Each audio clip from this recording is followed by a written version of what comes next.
As we get to the scripture this morning, I want to share a couple of other scriptures before we get to the prophet Isaiah. The prophet Micah, in trying to determine how to express his faithfulness, asks this question, and here's this answer from the Lord. Micah 6, beginning at verse 6. With what shall I come before the Lord and bow myself before God on high? Shall I come before him with burnt offerings, with calves a year old? Will the Lord be pleased with thousands of rams, with 10,000s of rivers of oil? Shall I give my firstborn for my transgression, the fruit of my body, for the sin of my soul? But he has told you, O mortal, what is good. And what does the Lord require of you but to do justice, and to love kindness, and to walk humbly with your God? In Matthew chapter 22, Jesus is confronted with a teacher of the law, and particularly one of the Pharisees. And this is what happens, the question about what is the greatest commandment. When the Pharisees heard that Jesus had silenced the Sadducees, they gathered together, and one of them, a lawyer, asked Jesus a question to test him. Teacher, which commandment in the law is the greatest? And Jesus answered, you shall love the Lord your God with all your heart, and with all your soul, and with all your mind. This is the greatest and first commandment. And the second is like it. You shall love your neighbor as yourself. On these two commandments hang all the law and the prophets. And finally, the prophet Isaiah, chapter 58, speaks to us of true faithfulness. God is speaking through the prophet. Is not this the fast that I choose? To loose the bonds of injustice, to undo the straps of the yoke, to let the oppressed go free, and to break every yoke? Is it not to share your bread with the hungry and bring the homeless poor into your house? When you see the naked, to cover them, and not to hide yourself from your own kin? Then your light shall break forth like the dawn, and your healing shall spring up quickly. Your vindicator shall go before you. The glory of the Lord shall be your rear guard. Then you shall call, and the Lord will answer. You shall cry for help, and he will say, here I am. If you remove the yoke from among you, the pointing of the finger, the speaking of evil, if you offer your food to the hungry and satisfy the needs of the afflicted, then your light shall rise in the darkness, and your gloom be like the noonday. The Lord will guide you continually and satisfy your needs in parched places, and make your bones strong. And you shall be like a watered garden, like a spring of water whose waters never fail. Your ancient ruins shall be rebuilt. You shall raise up the foundations of many generations. You shall be called the repairer of the breach, the restorer of streets to live in. This is the word of the Lord. Thanks be to God. As we have compassion, especially towards those who suffer injustice and mistreatment in God's world, as we are agents of care and of encouragement and of support, and in the case of Dr. King, as we advocate for those who have through generations been mistreated, we will find the empowerment and the work of God in, around, and through our lives, as he did in his. Now, some of the realities of Dr. King's life, now that we are here 57 years after his murder, there's a real sense in which we pay less attention to the opposition he faced and more attention to the ideals which he spoke of. And yet, a lot of times, the reality of Dr. King's life is the difficulty he had outside of his own community and outside of, even sometimes within, by the way, but the difficulty that he had in getting the nation, getting white folk in particular, to see the justice of his cause and the motivation that came out of and through his faith. Some expressions of his ministry and the ways in which he communicated that to the world. You know, we are all familiar at some level, even our children, when they get to the point of learning about the history of our country, our children hear the words from one speech on one occasion. And as beautiful and as necessary as those words were, they are just the tip of the iceberg of the greater work that he was doing and that God was doing through him. But still, we hear the echo of, I have a dream that my 4 little children will live in a world where they are judged not by the color of their skin, but by the content of their character. But this was actually something that was spoken in the middle of a long life of ministry. As much as a person who dies at the age of 39 can have a long life in that sense. He began his work in civil rights in Montgomery, Alabama in 1955. He was 26 years old when he became the spokesperson for a group of pastors and churches in the black tradition in Montgomery, Alabama, in the heart of segregation and the place that was the capital, the first capital of the Confederacy, but also in many ways still continuing at that time even to be the heart of white supremacy and Jim Crow. And in the course of the bus boycott, maybe we remember Rosa Parks refusing to give up her seat on the bus.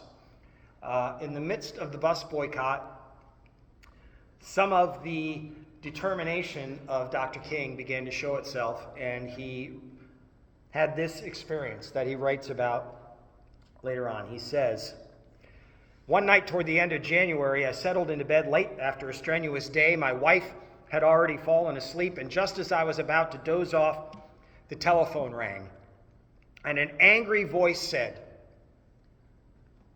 apologies for the language, this is a quotation. An angry voice said, quote, "Listen, nigger, we've taken all we want from you. Before next week, you'll be sorry you ever came to Montgomery," unquote. I hung up, but I couldn't sleep. It seemed that all my fears had come down on me at once. I had reached the saturation point. I got out of bed and began to walk the floor. Finally, I went to the kitchen and heated a pot of coffee. I was ready to give up. With my cup of coffee sitting untouched before me, I tried to think of a way to move out of the picture without appearing a coward. In this state of exhaustion, when my courage had all but gone, I decided to take my problem to God. With my head in my hands, I bowed over the kitchen table and prayed out loud. The words I spoke to God that midnight are still vivid in my memory. Another quote, "I am here taking a stand for what I believe is right. But now I am afraid. The people are looking to me for leadership, and if I stand before them without strength and courage, they too will falter. I am at the end of my powers. I have nothing left. I've come to the point where I cannot face it alone," unquote. And at that moment, I experienced the presence of the divine as I had never experienced him before. It seemed as though as I could hear the quiet assurance of an inner voice saying, "Stand up for righteousness, stand up for truth, and God will be at your side forever." Almost at once, my fears began to go. My uncertainty disappeared. I was ready to face anything. The outer situation remained the same, but God had given me the inner calm to face it. 3 nights later, on January 30th, as you know, our home was bombed. Strangely enough, I accepted that bombing calmly. My experience with God a few nights before had given me the strength to face it. About that season and reflecting on his experience of the Montgomery bus boycott, the whole point of which being to desegregate the buses. Rosa was arrested because she would not get up and move to the back of the bus and give up her seat to a white person.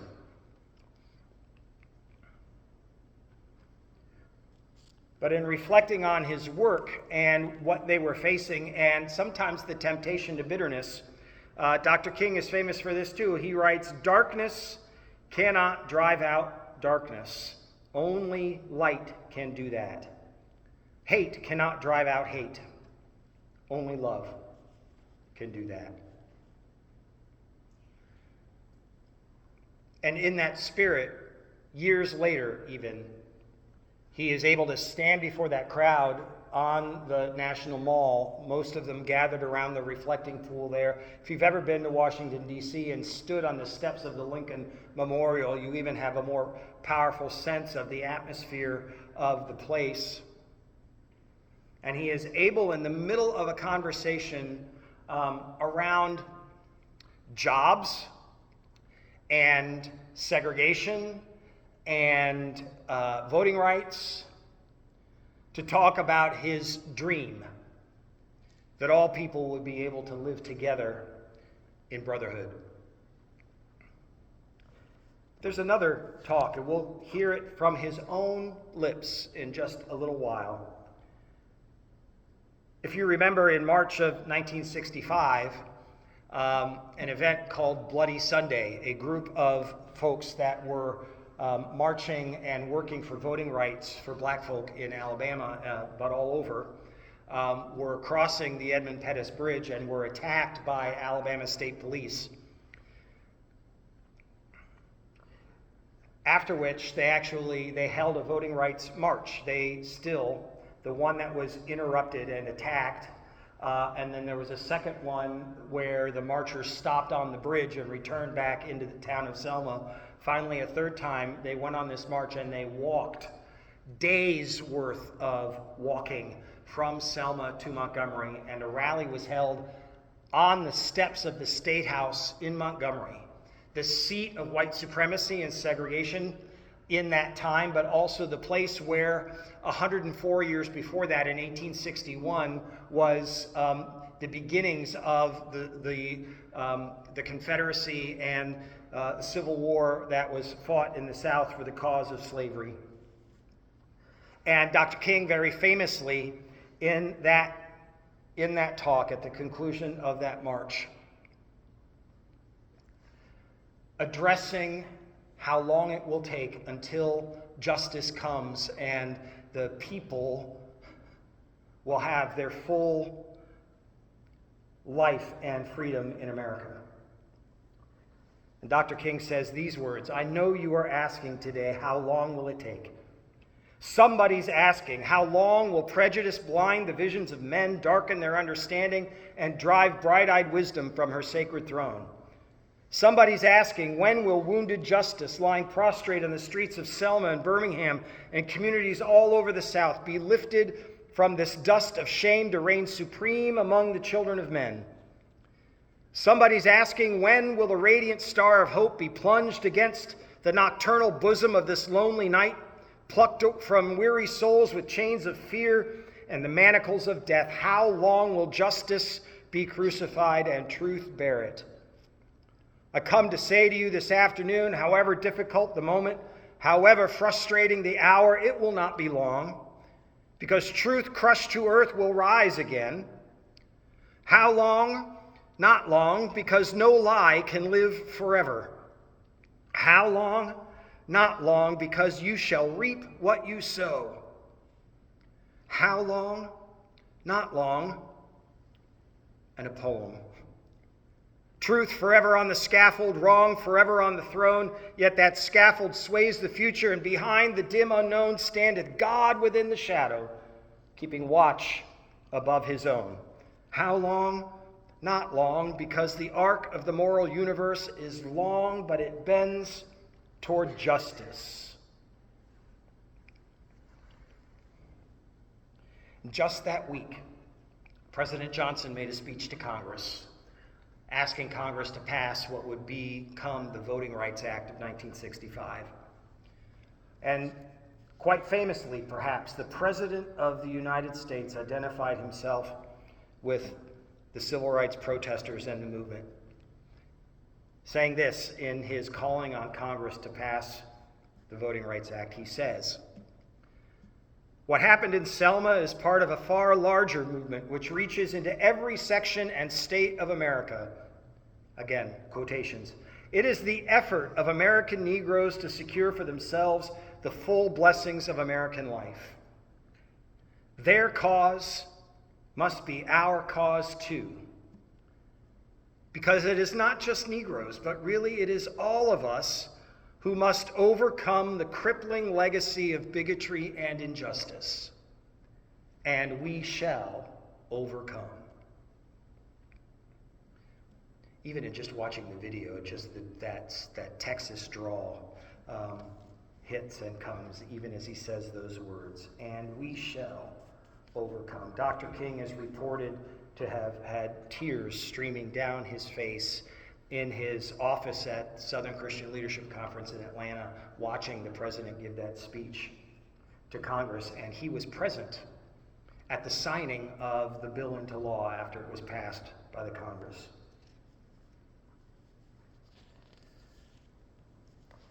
After Dr. King's death, and I think this is more also of a reflection of how do we today think of and deal with and carry forward the legacy of Dr. King's work. Remember, the question today as we began worship was a time, when have you stood up for what you believe in? When have you stood up to speak or act on behalf of those who were mistreated or who faced injustice? When have you seen something happening in the world that either brought you to life or broke your heart or made you mad, and you were led, driven, even compelled forward to serve God in that area? We have choices to make about how, even today, maybe especially today, in the atmosphere in which we live, in the kinds of rage and contempt we see among people, in the varieties of their attitudes towards events that happen in our world. Even within our communities or in our households, we might even think today about the different kinds of attitudes and feelings that we have about the events that have taken place in Minneapolis over the last week or two, and what it represents as well to the atmosphere of life in America and in the world today. In April of 1968, Dr. King was murdered in Memphis. Before I offer a reflection about that event, I want to share a little bit personally just about an experience that I had that honestly changed not just my perspective, but changed me. You may know that the General Assembly of the Christian Church took place this last July in Memphis. On the Sunday of that assembly, the General Assembly arranged for those who were interested for a group of people to go to what is the National Civil Rights Museum, which happens to be housed in the Lorraine Motel, which is the place where Dr. King was murdered.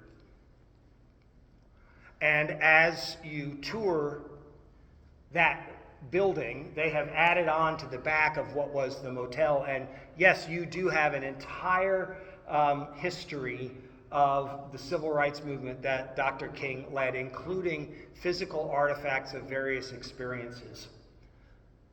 The bus that Rosa Parks was riding in Montgomery, you can get on it and sit in the seats. There's a statue in it on the bus seat of Rosa Parks. The burnt out shell of the Greyhound bus that was set on fire in Anniston, Alabama during the Freedom Rides, that burnt out shell of the Greyhound bus is there. you can still smell the smoke in the room as you are confronted by the bus.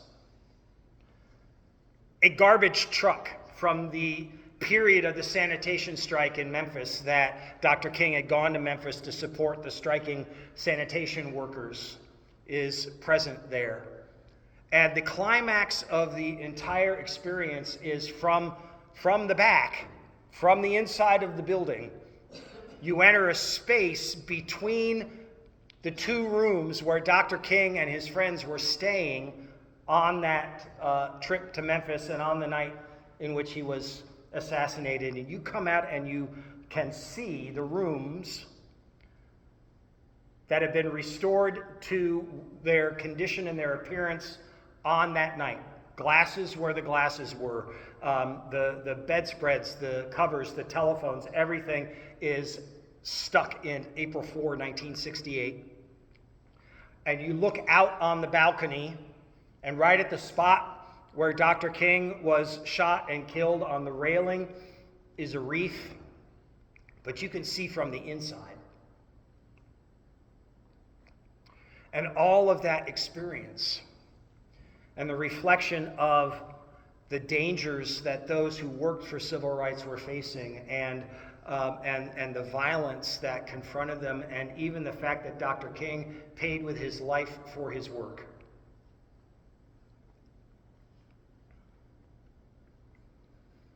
And it's a challenge, regardless of what we specifically believe. It is a challenge to all of us, especially on a day like today as we're commemorating Dr. King's life. It is a challenge to all of us to consider the places where God is giving us courage to face real life fears of misunderstanding and opposition and even violence, but is also promising by the same Spirit of God to give the courage and the strength and the fortitude to move forward, knowing that God is in the work. Knowing that God is in the work. There's a very famous story. On the night that Dr. King was murdered, Senator Robert Kennedy was scheduled to make a campaign appearance. He was running for president in Indianapolis. And he arrived at his campaign rally, mostly African Americans there at the park in Indianapolis where he was speaking, and he learned of Dr. King's murder. And I don't know if you've ever heard or even seen the text of what Senator Kennedy said to the gathered group, the gathered people there, but it speaks to all of us even now today, 57 years later, and maybe even hits a little bit harder, realizing that almost to the day, 2 months after this, Bobby Kennedy himself would be killed. He announces to the gathered crowd the death of Martin Luther King, but then he speaks these words. In this difficult day, in this difficult time for the United States, it is perhaps well to ask what kind of a nation we are and what direction we want to move in. Speaking to the specific events, for those of you who are black, considering the evidence there evidently is that there were white people who were responsible for Dr. King's murder, you can be filled with bitterness, with hatred, and a desire for revenge. We can move in that direction as a country, in great polarization, black people amongst black, white people amongst white, filled with hatred toward one another. Or we can make an effort, as Martin Luther King did, to understand and to comprehend and to replace that violence, that stain of bloodshed that is spread across our land, with an effort to understand with compassion and love. There's a lot of ways in which RFK was a very complicated human being, for good and for bad. But one of the things that was amazing, this guy could pull Greek tragedy out of his head. And off the cuff spoke to the crowd saying that his favorite poet was an old Greek tragic poet named Aeschylus. He says to this crowd of people, probably who would never have known even who Aeschylus was in a million years, but he says his favorite poet was Aeschylus, who wrote, "In our sleep, pain which cannot forget falls drop by drop upon the heart, until in our own despair, against our will, comes wisdom through the awful grace of God." And then I'll leave us with his reflections. May they be something that speaks to our faith and moves us in whatever way we act, and however we move forward, moves us forward individually and in our general witness to Christ.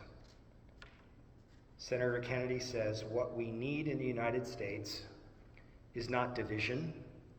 What we need in the United States is not hatred. What we need in the United States is not violence or lawlessness, but love and wisdom and compassion toward one another, and a feeling of justice toward those who still suffer within our country, whether they be white or they be black. And I'll say in our day, no matter their national origin or their immigration status or their political leanings. So I ask you tonight to return home to say a prayer for the family of Martin Luther King, but more importantly, to say a prayer for our own country, which all of us love. A prayer for understanding and that compassion of which I spoke. We can do well in this country. We will have difficult times. We've had difficult times in the past, and we'll have difficult times in the future. This is not the end of violence. It is not the end of lawlessness. It is not the end of disorder. But the vast majority of people, he says white and black people, but the vast majority of people in this country want to live together, want to improve the quality of our life, and want justice for all human beings who abide in our land. Let us dedicate ourselves to what the Greeks wrote so many years ago, to tame the savageness of man and make gentle the life of this world. Let us dedicate ourselves to that and say a prayer for our country and for our people. I've spoken long enough, but I think I want to leave us with that reflection when we think of Dr. King and his legacy, but also about how we can be followers of Christ in a time and in an atmosphere such as we live in today. Let us dedicate ourselves to a life of compassion, of mercy, of caring, of love, and may our witness to the world draw people together in the love of God. God knows we need it so deeply, just as much now as it was needed in April of 1968. Let us pray. Oh God, thank you for a time of reflection. Thank you for the memories of the work of people who stood for justice in their day. Help us, O God, in fact, to be repairers of the breach, restorers of streets to live in. May we, in fact, be agents of restoration, reconciliation, not just justice, but of love and of mercy and of compassion. Point us in your direction, O God, we pray, as we walk by faith. Whatever it is we believe in at the center of who we are, give us the courage and the strength to stand up for that by the power of your Spirit. And may we be able to discern what exactly it is you are doing so that we can join you there. Correct us where we need correcting. Inspire us where we need inspiring. Affirm and encourage us where we are headed in the right direction. And may we do it all together with love in the name of Christ.